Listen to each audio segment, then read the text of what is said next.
ঝিঙে পোস্ত খেতে খেতে আমরা বাঙালিরা না মানে হিন্দিতে বলে না উব গায়ে হ্যাঁ, মানে বিরক্ত হয়ে গেছি। একই জিনিস ঝিঙের আর অন্য কোনো পদ মাথাতেই আসে না। ঝিঙে যে অন্য কিছুতে দেওয়া যায় আমার তো আসে না। তাই এই ঝিঙের এই পদটা পেয়ে আমার খুব ভালো লেগেছে, কারণ এটা আমি রুটি দিয়েও খেতে পারি, ভাত দিয়েও খেতে পারি। ঝিঙে পোস্তটা শুধু ভাত দিয়েই খাওয়া যায়।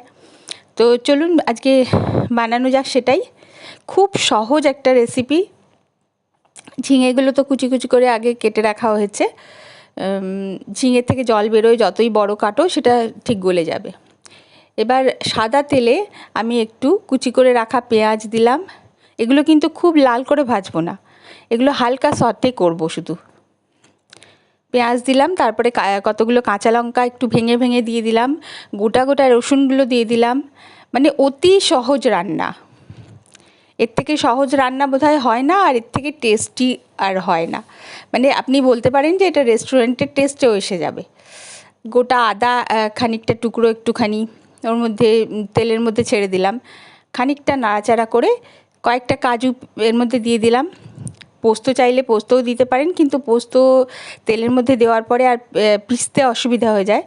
তো এইটা আমরা খানিকটা নাড়াচাড়া করে পেঁয়াজগুলো আর বাকি জিনিসগুলো যাতে একটু নরম হয় তাই একটু সামান্য জল দিলাম। হাই ফ্লেমে ওটাকে ফুটতে দেবো খানিকক্ষণ।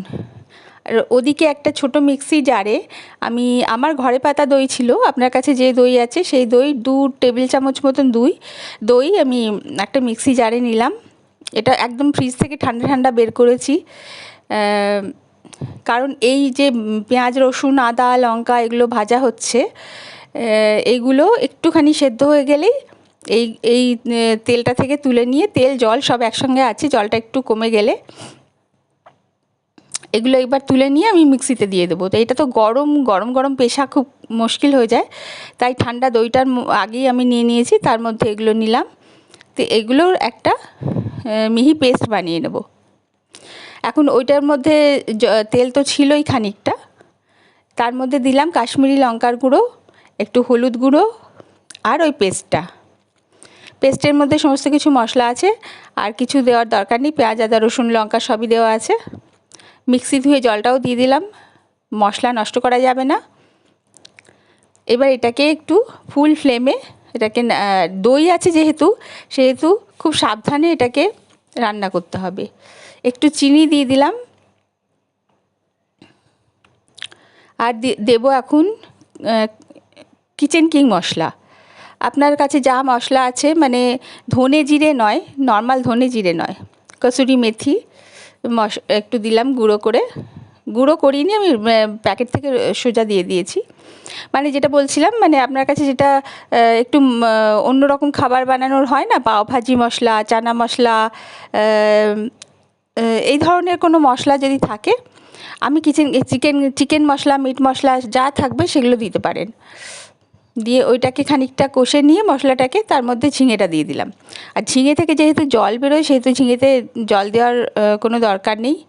আর নুন আমি মশলাটার মধ্যে দিয়ে দিয়েছিলাম, আমি বলতে ভুলে গেছি।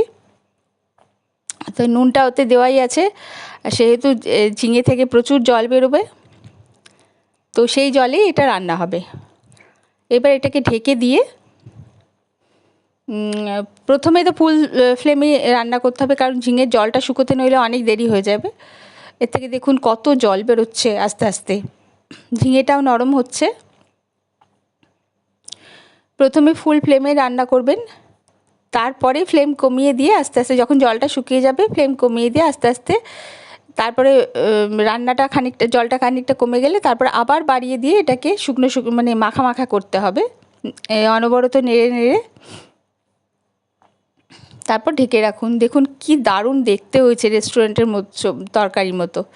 তো এনজয় করুন, রুটির সঙ্গে হোক, ভাতের সঙ্গে হোক, পরোটার সঙ্গে হোক।